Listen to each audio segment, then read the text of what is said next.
miền cao biển giới, Lai Châu quê ta chập trùng núi bồng bềnh mây, quanh co dốc đèo.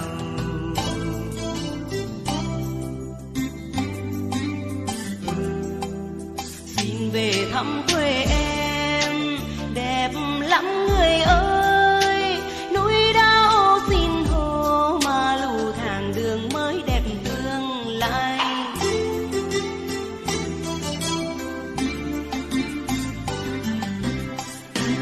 Mùa xuân đến rồi, tí nàng ơi có nghe tim mình rộn lên tiếng ca.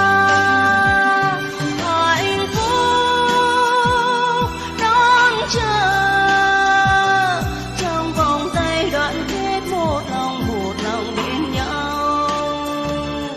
Người Thái này, người Hơ Mông cùng người Dao người Giấy, một vườn hoa hoa núi rừng đại ngàn, là sức mạnh một lòng theo đàn đi lối. Lai Châu ơi quê ta ơi, ấm no từ đây.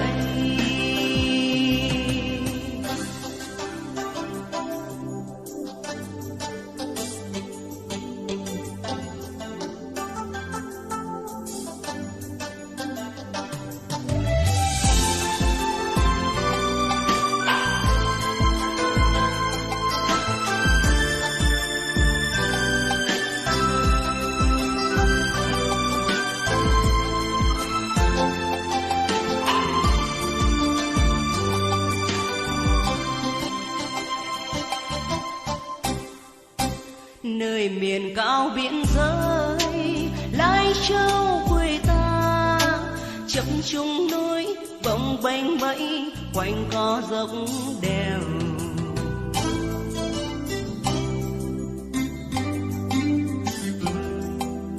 Xin về thăm quê em đẹp lắm người ơi, núi đao xin hô mà lù thang đường mới đẹp tương lai.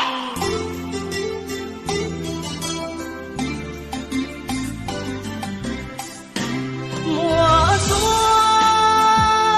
đến rồi, thì nàng ơi có nghe tim mình rộn lên tiếng ca.